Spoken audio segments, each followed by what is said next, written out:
Welcome to the July 14th Public Works Committee hearing. We have roll call and determination of quorum. Armstrong. Here. Bieberdorf. Here. Sechrist. Here. Evans. Here. Meyer. Here. A quorum is present. And now moving on to adoption of the agenda. So moved. We have a motion by Bieberdorf, second by Evans. All in favor? Aye. Any opposed? Motion passes. And next on to general public comment. This is a time for members of the public to discuss or express concerns to the council on any issue not on the agenda. Action will not be taken at the meeting on any issue not on the agenda, except by placement on the agenda by unanimous vote of the council members present. Not seeing any general public comment items this morning. We will move on to consent items 1 through 14. We will open public comment for consent items 1 through 14. And again, I don't have any speaker requests on the dais.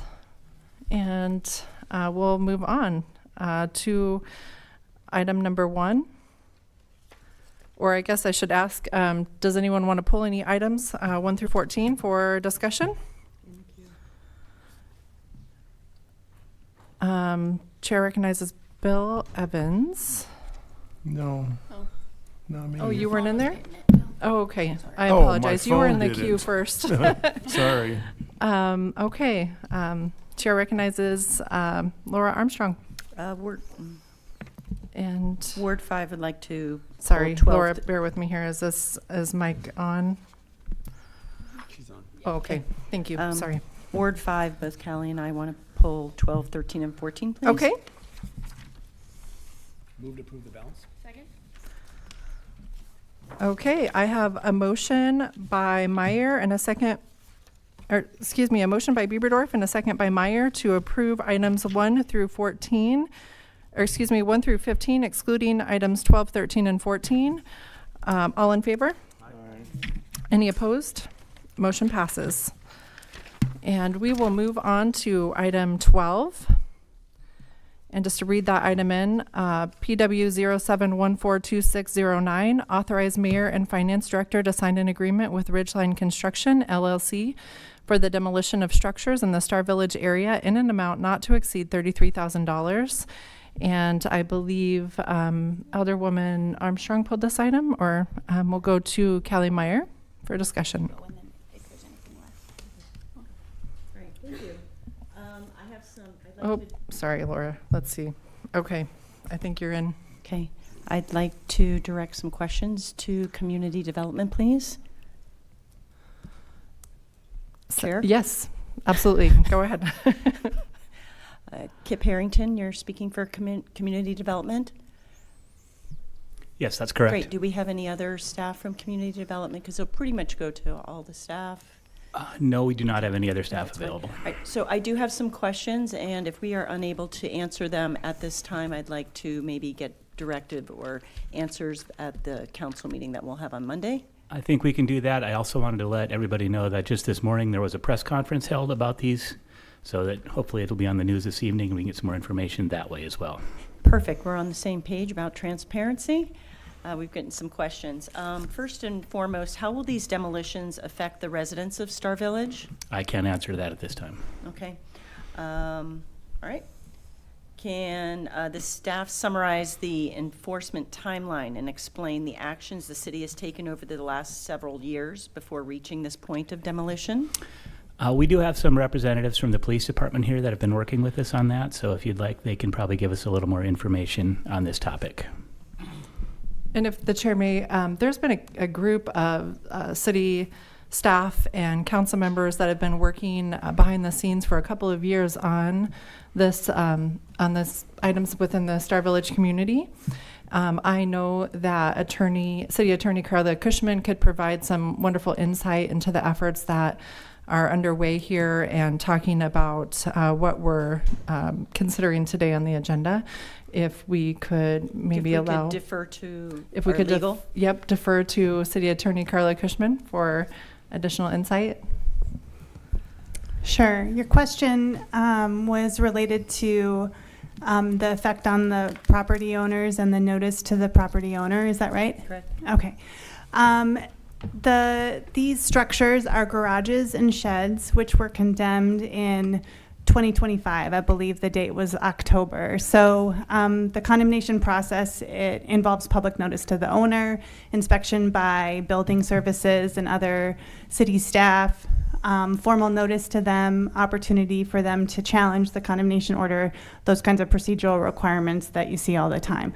The timeline for all of those has run. I believe in the meantime, they did demolish some of the a few of the condemned garages or sheds, but the remainder of them have just remained open. And they have not improved them, so they've remained condemned and dangerous, as well as attractive to people for squatting and those kinds of activities that is not conducive to good behavior.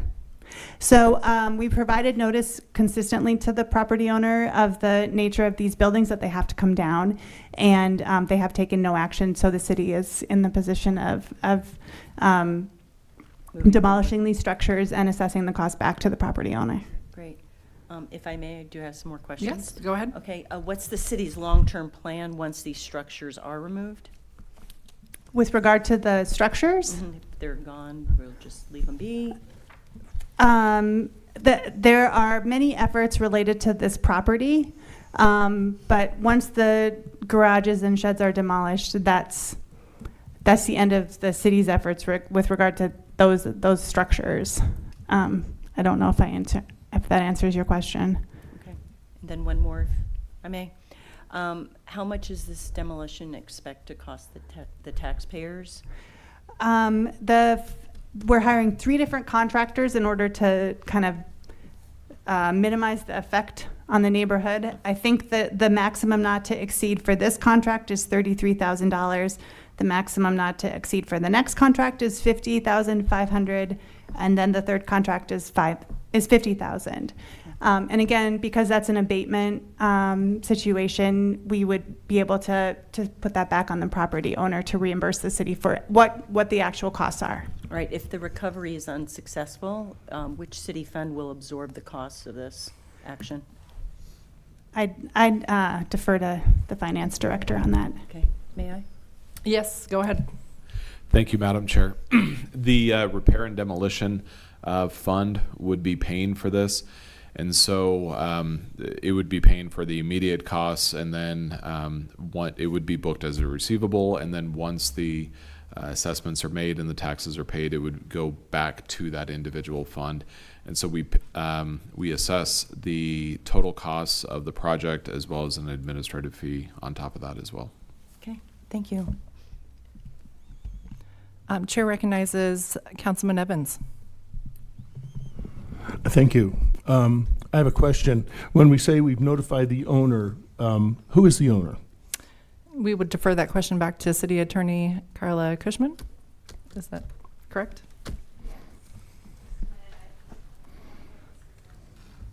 Well, the only reason I'm asking is because we know the negligent behavior of this particular property owner over the course of the last decades. My question, my concern is, how does the tenant, who most likely that lives there doesn't have a lot of resources in the first place, that's the reason they're in that spot, are they aware of facilities that they may use and store stuff in being demolished and not being caught with their pants down, so to speak, that their property, which may be in those things, ends up being demolished along with it? Because I do know in one case, a garage disappeared some time ago, a couple years ago, and a lot of tools he had in there. In fact, his business had to stop because that's where he did his work. So that's my concern, because I'm not sure that unless we're speaking directly to every one of those tenants, that anything gets done. And the other concern I have is, in so many of these cases, we always find money to demolish things. But in those cases, those same kind of tools could possibly be used to put in a new furnace where they haven't had heat for a year, to put in a water heater where they haven't had hot water for a year, or clean out the sewer, and assess the property owner the same way. But we never use that, and that's my concern. There's money to do certain things, It's easy to tear things down. It's harder to actually fix a problem. That's my concern, and that's the reason I asked if they're being informed directly. That's a good question. If you're chair, if I Yep. may. Yes, please. The property owner for the Star Village properties that are affected here is Zadig RC Portfolio LLC. And thank you for the question. We have notified the residents. Jamie Kirsch is in the audience. She can speak more about the efforts to do that. But there's been individualized notification to the property, to the tenants, excuse me, of the demolition, the future demolition in August of these structures. There's assistance provided to move items out of the structures and obtain an alternative space for items that they want to keep. There's a lot of efforts that have gone into that, specifically those concerns you've addressed, and Jamie Kirsch and the PD has been at the forefront of that. So they can speak to it more, but rest assured we have similar concerns and we're trying to address them. And finally, the building services will post a sign on all of the buildings that will be affected. I think it'll happen next Tuesday, so well in advance, several weeks in advance, as just a final notice to everybody that this is happening. Okay, thank you. Thank you, Carla. Chair recognizes Callie Meyer.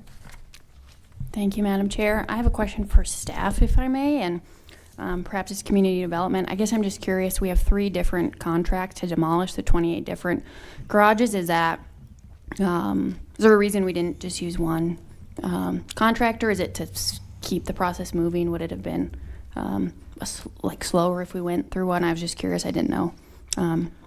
I think it would be more cost effective to have one contractor do it all. So that's my first question. And Kip Harrington in the queue. Thank you. As City Attorney Cushman said, the reason for this is to expedite the process by having 3 different contractors do it simultaneously. It'll do it quicker and provide less of an impact on the residents in the neighborhood, is my understanding. Thank you. I have a question, I think just tangential to this. We have 6 vacant homes that have been condemned in this neighborhood, and I don't believe there is a plan in place to demolish those right now. I think if anyone can ease my concerns, I would be horrifying if this happened. However, I want to make sure that Zadig Property Management will not be placing individuals in these condemned homes. I think I just have some concerns, considering with this amount of about $133,000, it would bring their total of payments they owe to the city to about $676,000. Correct me if that sounds wrong, Daniel. We need to put that lien against them at some point. These vacant homes, I assume, like, the trend will just continue. And I would find it to be horrifying if they put people in these places, but just wanting to see if anybody had a note on that, since we're talking about tearing these other facilities down. And I believe Director Ainsley from Finance Department wants to chime in on that. Thank you, Madam Chair. Just on a couple of the points that have been brought up, Jamie's division has been working very stringently with the Love Your Block grant and a couple other sources to try to make improvements to these facilities. This morning, I think she spoke very eloquently about some of the plumbing repairs that have been made on properties, as well as some of the screen repairs and other things. So we have been trying to use resources to make the homes more habitable than what they currently are. The significant, very significant utility bills that are owed by all the various LLCs that are owned through Zadig. Unfortunately, state law does not authorize us to place assessments on their properties for utility bills. That is something we have asked the legislature for several times in the past. We are not allowed to do that. We are able to do that for these mitigation efforts. And so these will be able to be placed on the assessment rolls if the property owner does not pay. And so we have a far higher likelihood of actually getting reimbursed for the cost of the demolition, as opposed to the utility bills, unfortunately. Thank you. And I think, correct me if I'm wrong, the lack of payment on the utility bills is not due to the residents. The residents are paying their utility bills. Zadig is not paying their utility bill to the city. And I think I just wanted to add a couple notes. I tried to look into this a little bit. It does sound like there's social media pages for the Star Village group, I believe. They've had community meetings to alert, answer questions on this. From the press release that went out, a resident has said in regard to this topic, "For years, these dilapidated outbuildings have been nothing but a nuisance for our neighborhood, and I'm thankful the city is taking steps to mitigate the safety hazard they pose to the residents of Star Village." So I'll be voting in favor of this. I do think it's unfortunate it's come to this. I would think that if you are a property manager, you should be taking care of the property you own and making sure the residents of the community you are in are taken care of. And I have many deep concerns beyond just the condemnation of garages, but I will spare us that for now, and I'll be voting in favor of all three of these items. Thank you. I yield. I have one more comment. Chair recognizes Bill Evans. Related to what Kelly here said, yeah, we're demolishing a lot of structures. We're getting rid of a lot of junky buildings. But again, within those junky buildings, probably a lot of junk. And I want to go back in 6 months, 3 months, next week when it's done or whatever, and find out where that junk is all going, because we might be creating another problem that might be just as bad as the one we're solving. So I just want to point that out. Thank you. Thank you. Move to approve 12, or, yeah, 12. I have a motion, but I wanted to just give Jamie Kirsch the opportunity to speak today. I see that you're in the audience, and I know that you've done a tremendous amount of work in this community for the residents of this neighborhood, through the Love Your Block grant and the efforts of the Rapid City Police Department. And I just would be, I think, remiss to not pull you up here and to just speak to any of this discussion that's happened before us today, or any additional insights that you might have. Sure. Yes, Thank thank you. you so much for that opportunity. I just wanted to share that we've been doing this outreach in Star Village since 2024, which started with a huge clean out that I think was probably one of the largest in city history, where we removed nearly 36 tons of trash at no cost to Zadig. And we enlisted 82 volunteers from the city to help with that trash removal effort. And since then, we have conducted outreach activities over the last 3 summers. This summer, we held a 12-hour Light Up the Night event where we were able to light up 7 light poles that were not lit up because Zadig was not paying the utility bills for those light poles. The city was able to get those light poles turned back on. The same resident who made those comments in the press release was the same resident who asked us for help with that. This last weekend, we had a Love Your Neighbor, Neighbor Helping Neighbor event where we were able to install 14 magnetic screen doors for people. We helped repair several window screens. We removed all of the bushes and trees in the back area, some of which were in power lines.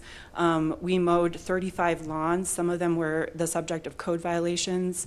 And this is just one of many examples of the work that we've been doing. Specific to the garages, we have offered on 2 separate occasions volunteer support to help clean out garages and help people store items they want to keep. We've provided storage totes, locks, bike locks, tarps, tie-down straps. Some residents have actually purchased their own storage containers to store items in, and so they've had, I would say, since last October, notice that this was coming, and have, in many cases, been very supportive and have taken advantage of the resources we have on site.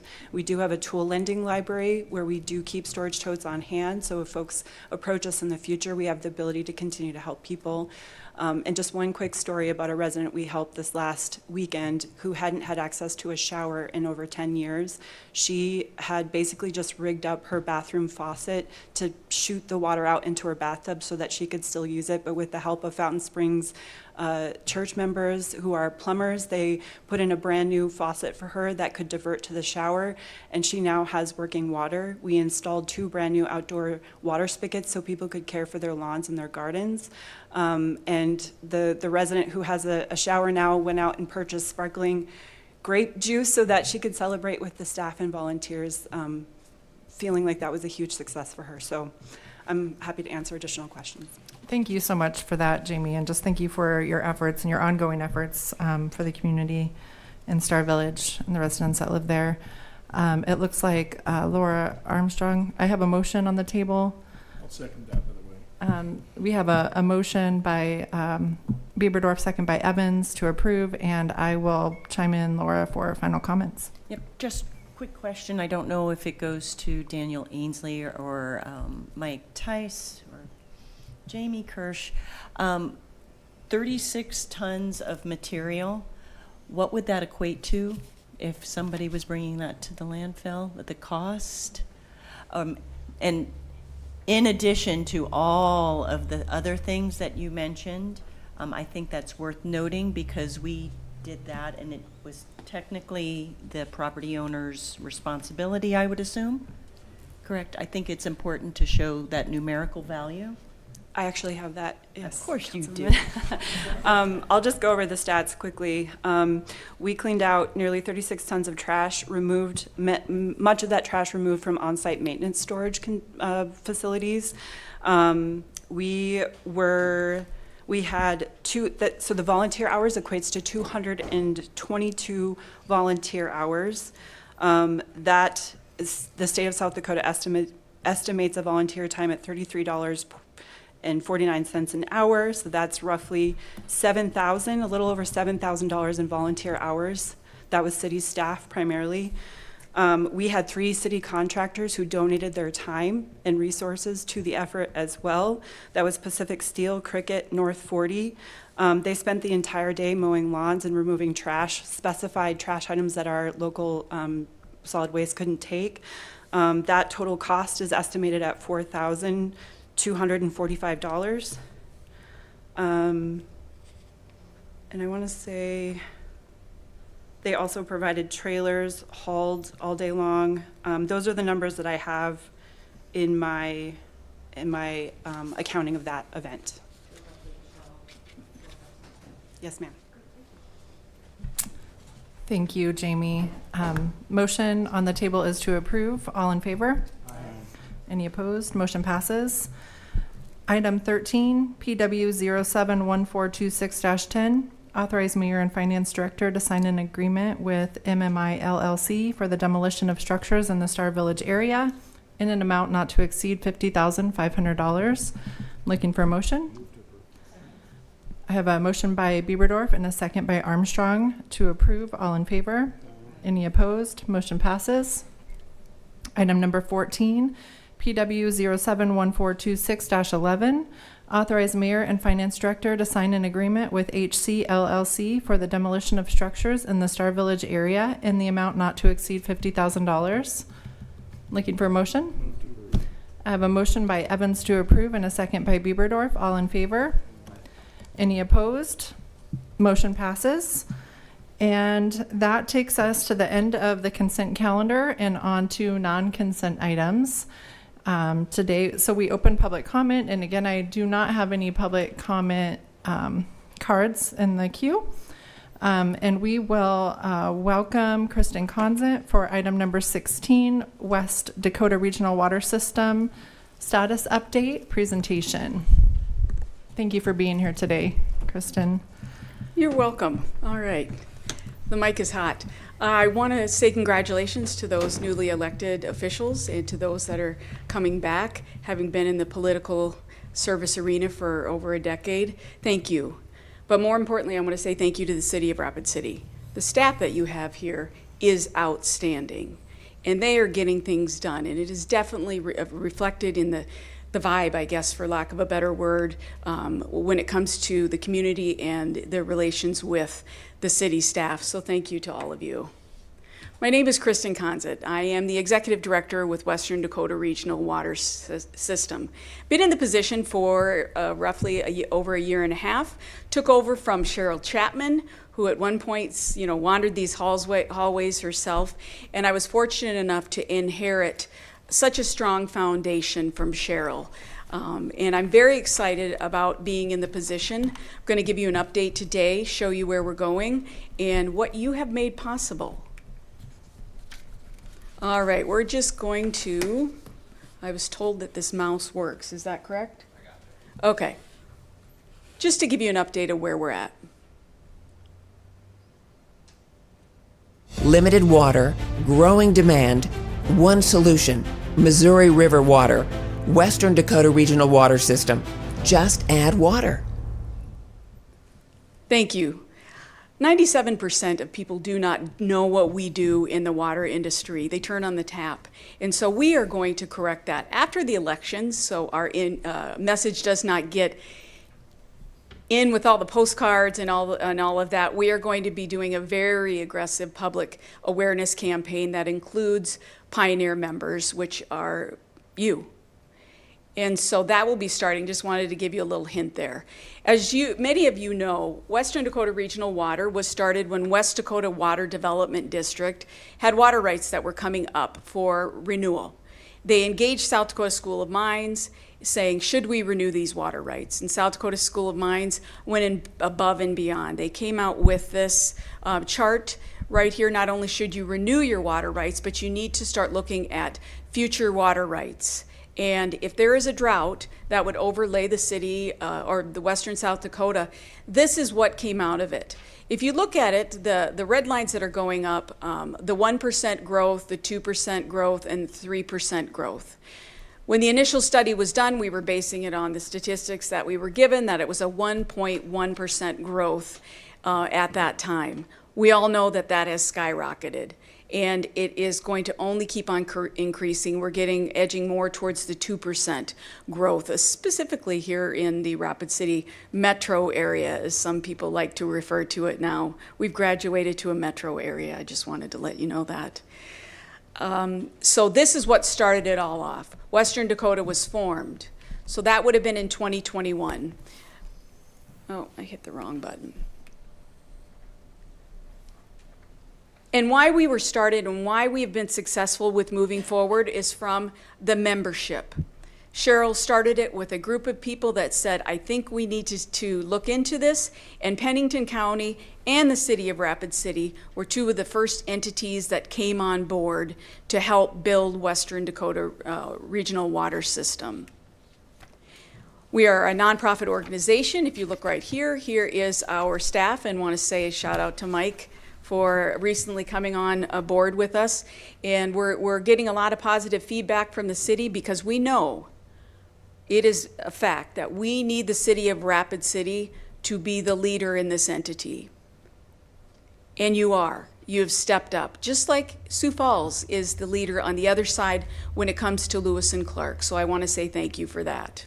Here is our current footprint. We are at 51 members, and those are majority of counties, townships, water systems, and we do have a few individuals in there.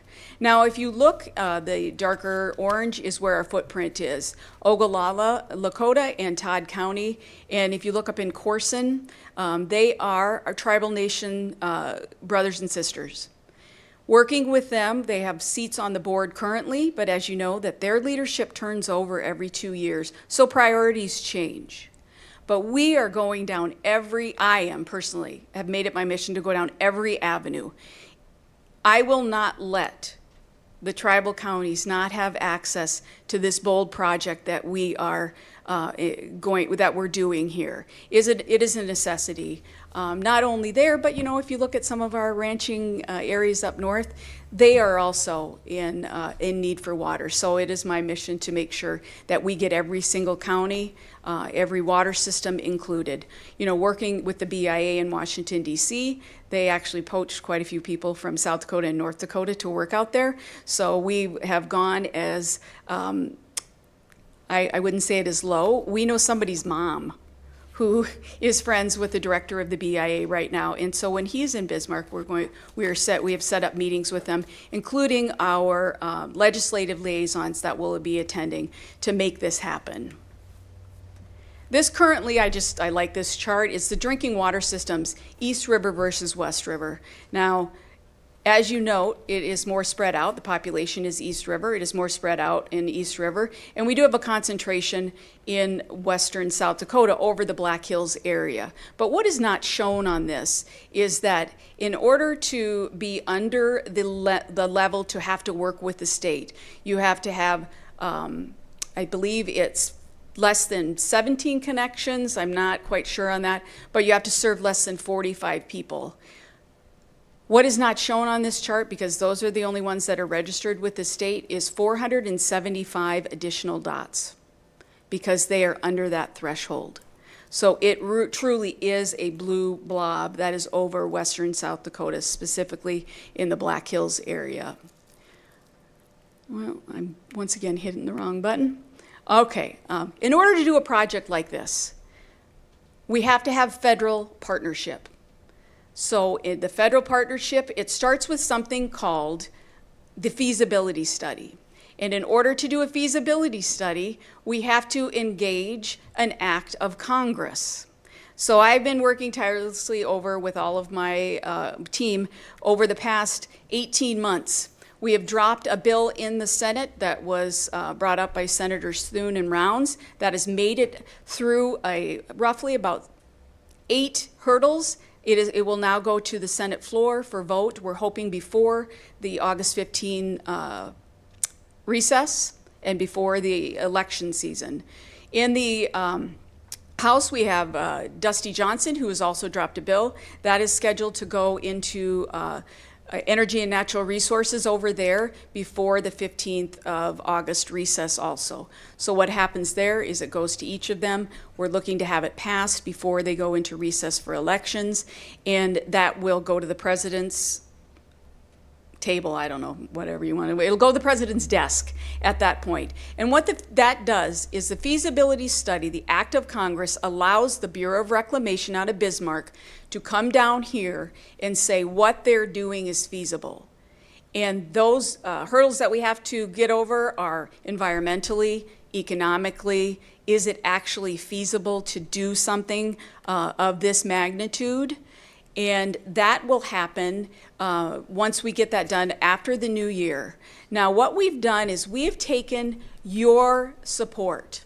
We've taken the members' support, we've taken the state support, and we have taken the federal support over the last 5 years and invested it in the completion of the feasibility study ahead of time. We have used the money, so when we kick into what I call the feasibility study and advocacy period, which will start in 2027 and go through 2028, we have completed 47% of the study ourselves. That's what we have invested your support in. So we'll be able to slide it across the table and take something that normally would take up to 5 years. We're looking to have it cut down to 2 years. So we're trying to fast track this as much as we can and use the money towards the solution. Why your support matters, I stated it before. You are the leader. People look to you. Everybody asks. When I go out to small towns, they do ask, is Pennington County involved? Is Rapid City involved? So here is the problem. I believe we have a video for this one.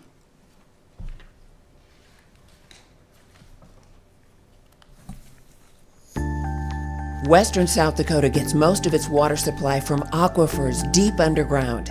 Let's think about those aquifers as a 20-gallon container of water. Right now, if you add everything up that uses water, homes, businesses, agriculture, West River uses about 9 gallons, but our population has been growing by about 1.5% a year. Let's see what our water needs look like in 50 years under 3 growth scenarios. At 1% growth, we'd use about 15 of our 20 gallons. At 2% growth, we need 24 gallons. At 3% growth, demand jumps to 40 gallons.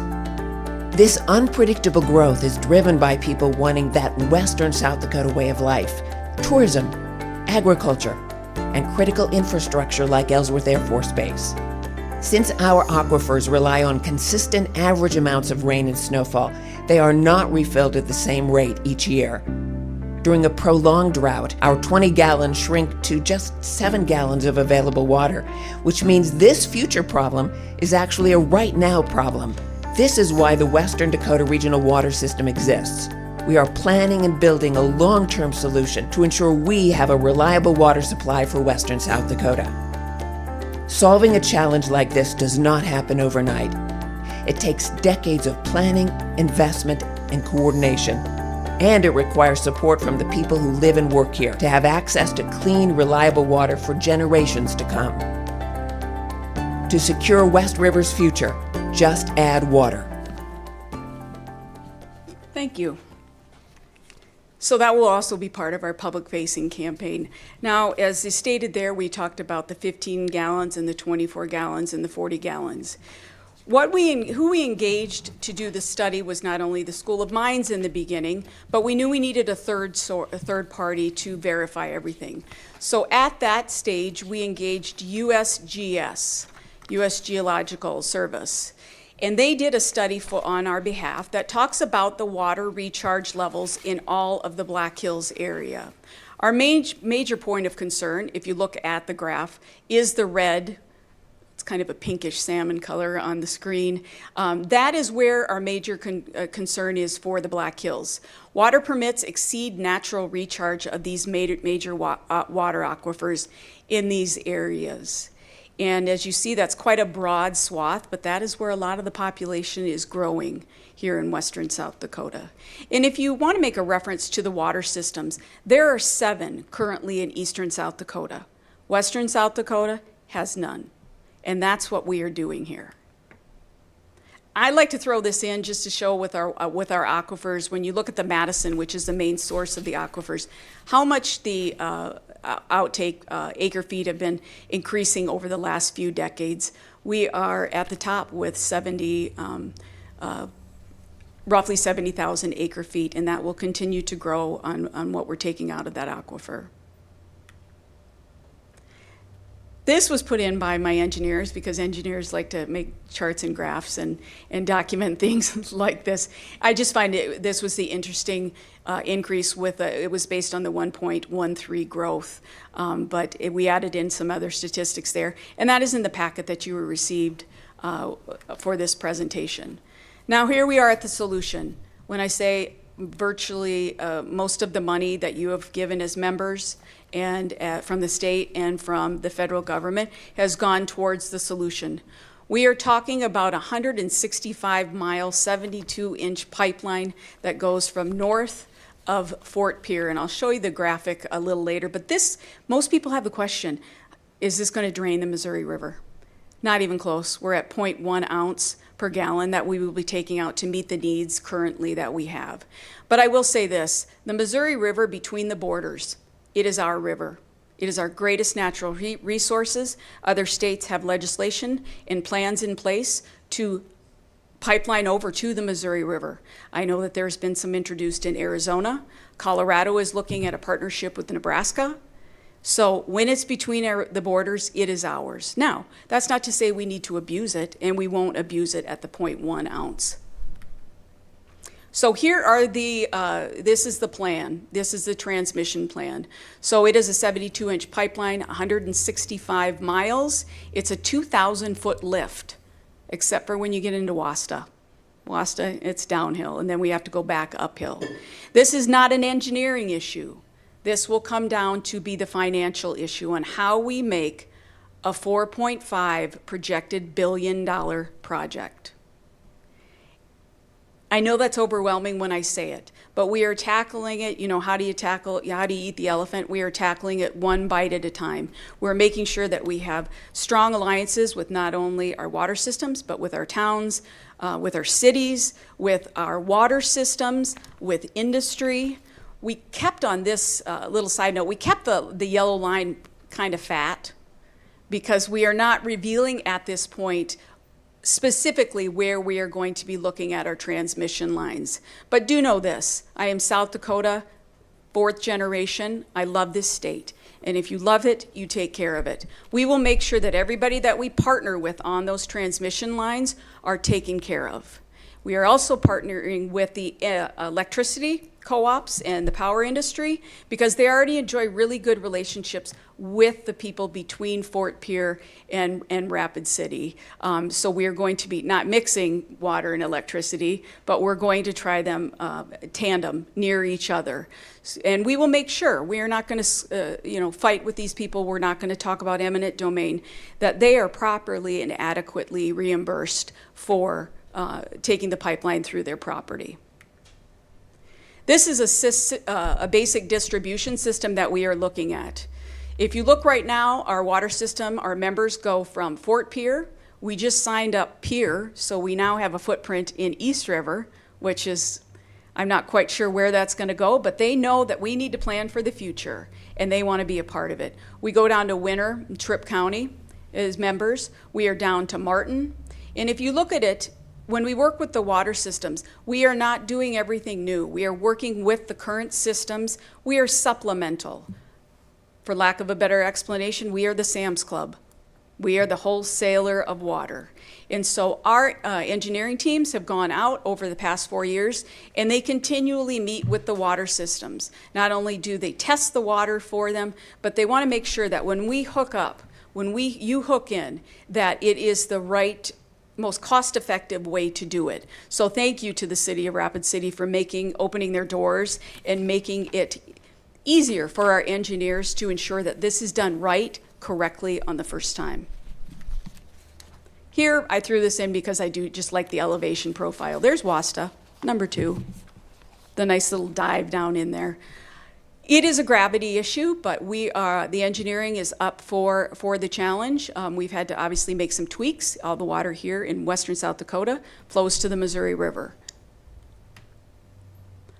So future funding, this is what I wanted to talk to you about.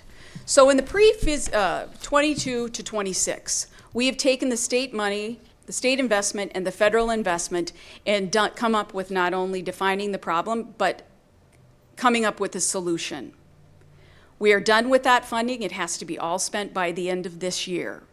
So that's a reason that we've been able to keep our membership as low as we have. We are heading into what I call 2027, which is the feasibility study and the advocacy phase. So the Just Add Water campaign and the feasibility study. There in Congress, there is a $10 million appropriation that is attached there. We are looking, there is a matching component. We have done the numbers. We look like we can do it for roughly a $7 million investment from the state and from our members. But how we're approaching that is we're taking the money that the state, that you have already invested, and we're going to use that as our matching component to the federal matching requirement. We will be doing the study in the contract. So the work that we've done is the matching component. So thus we're looking to avoid having to come to our members and coming to the state for that additional infrastructure influx. So in the feasibility study that we said, we're looking at 2 years for that. And then we go into the project construction advocacy. It is not stated on here, but we are very aggressive and very cost effective on wanting to start this program, turn some dirt by 2031, 2032, which is quite a feat. Lewis and Clark took 40 years. They've just finished there, and guess what? They didn't put a big enough pipe in. So now there is a Lewis and Clark 2, where they're going at another bite for the apple, in my mind, before we've even had a chance to polish the apple and take a bite.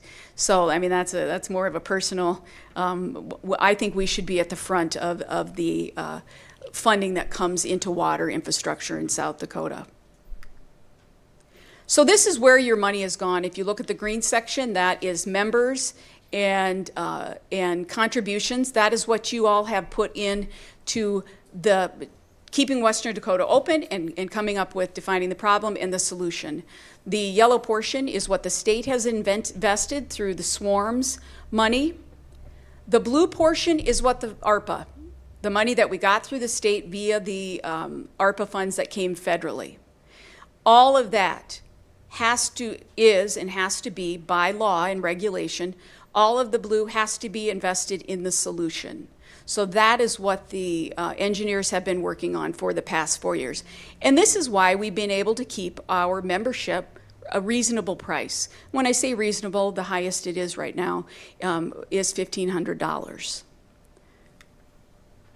So membership investment.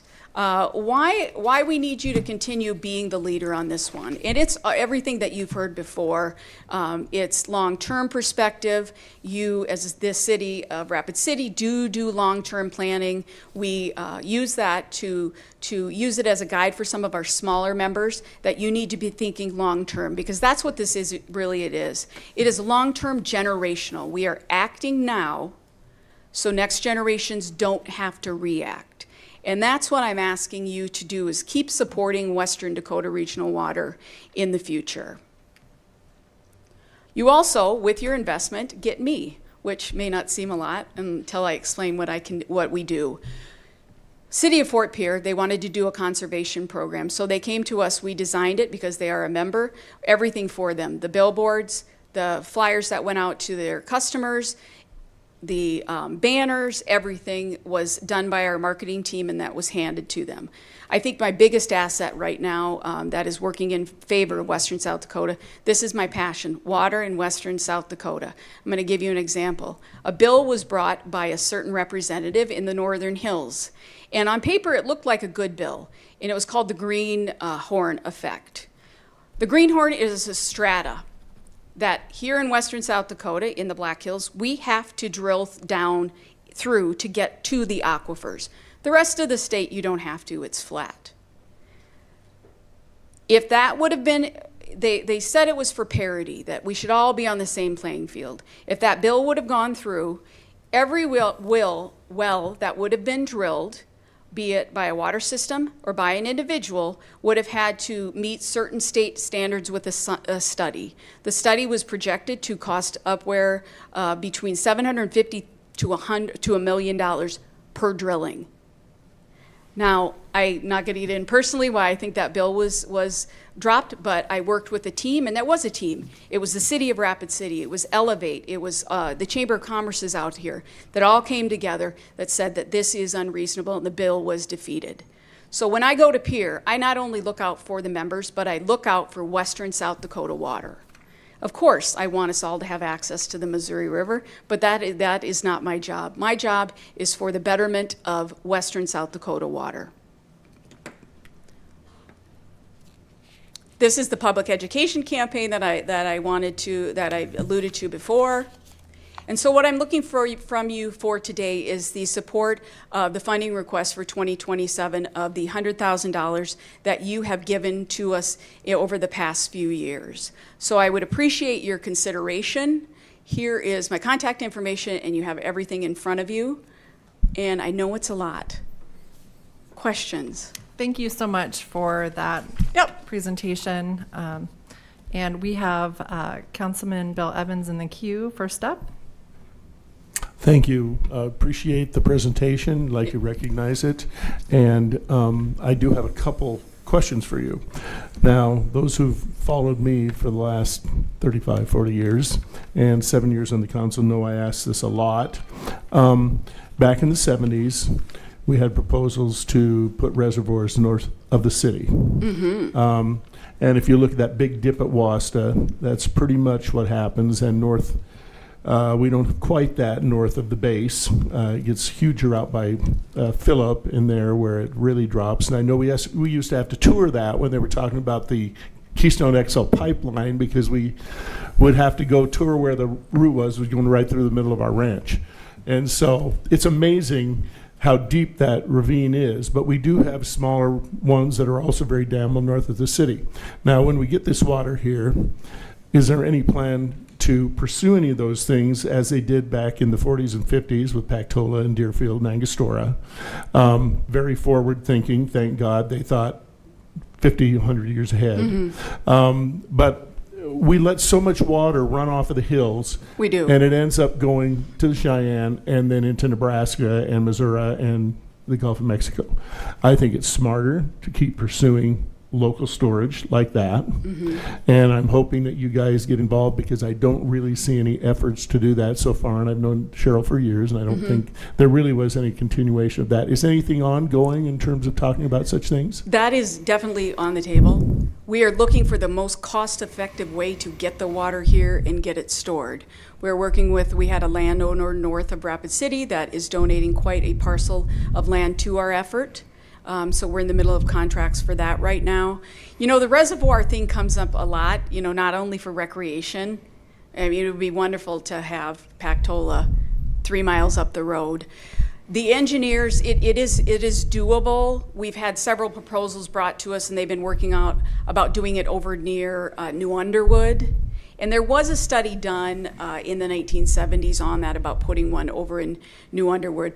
The cost effectiveness of doing something like that and capturing it in the Rapid City area is pretty overwhelming, but it's still on the plate.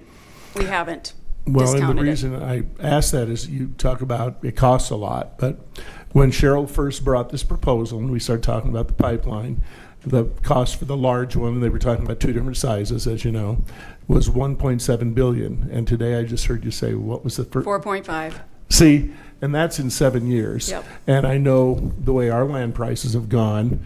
Back then, the acreage they would have to buy from the ranchers was $3, $4, $5 an acre. Now we're talking in the thousands, tens of thousands, even hundreds of thousands, some places around Rapid City. So it's never getting cheaper. The sooner, the better. And the second question I have for you, when I was in Colorado 3 or 4 weeks ago for a wedding, somebody commented to me that's involved in government. They said, well, we're coming to get your Missouri River water. I go, oh, really? Well, that's kind of cool. Good luck. But I'm wondering, you know, Colorado and Utah have a lot more power in Congress than we do, and it's going to take a lot of governmental money. Have we talked about co-opting with those states that are maybe proposing such a thing so we're part of a larger unit asking for money that maybe Right. has a lot more influence? And the trend is regionality from the federal government. They want to do regionality. When we do the feasibility study, we're not only putting the pipeline in front of them, we are also putting them, that we have to have 3 options. The second one is the regionalization of the Black Hills. If you look up into Gillette, Wyoming, they, although they're still tapping down into the same aquifer, an aquifer is not a swimming pool that's under the ground that we all, you know, it's plentiful to everybody. They have up there what is called unicorn water in the industry. It is pristine, it is pure. They built a massive water system up there in preparation for the Bakken, and the people never came. So they're roughly, I want to say, at 20 to 25% capacity. They are looking to sell the water over to us, but by our bylaws, we cannot go outside of the state of South Dakota right now. But yes, regionality is still something that we're constantly looking at. I had a gentleman approach me, and he said, you know, we'll look at giving you guys a lot of money if you can get the water to Edgemont. And then we're going to work with Wyoming, and they were from Colorado. We're going to work with Wyoming and get the pipeline from Cheyenne up to Edgemont, and then the water will come down into the Denver area. We're not quite at that pitch yet. Thank you. Chair recognizes Councilwoman Laura Armstrong. Okay, thank you. Thank you, Bill, for bringing up the cost. That was one of my questions. Yes. Secondly, I will concur. Great presentation. But about 3 minutes before you finished, you mentioned the word conservation. Yes. Where is conservation in this? Well, the feasibility study, it's one of the 5 pillars. There has to be conservation. It's environmental and conservation. That is one of the 5 pillars. Is it feasibly? Is it engineeringly possible? Is it, you know, is it cost possible? And that will come out of the feasibility study, because the lion's share of this will come out of the federal government. Shouldn't the marketing be to start conserving water now anyway? I think Rapid City's doing a great job on that. I really do. I mean, there a lot of the spearfish. Yes, of course, it should be, but that's more of a local issue when it comes down to it. I think there's a lot of billboards, and I hear all the PSAs and, you know, on days you can water. I think that's a local issue. But yes, water conservation is important. I think it should be just as important. Just because we're going to get an influx of a lot of water doesn't mean, you know, we can Of course. use it. I think that is equally as important as getting the water here. Just the society that we're in, so. All right, thank you. Thank you. Thank you. Thank you so much again for being here today and for the update. And I am looking for a motion on item 16. Move to acknowledge. I have a motion by Bieberdorf to acknowledge and a second by Meyer. All in favor? Aye. Any opposed? Motion passes. Thank you very much for your time. And for those of you on the Finance Committee, you're going to hear the same thing tomorrow. Thank you. We appreciate that. Moving on to item 17, PW 063026-18, request by Long Branch Engineering on behalf of Buren Properties LLC to appeal denial of exception 26EX042 to not dedicate right-of-way or construct a collector street. This was continued from June 30th, 26.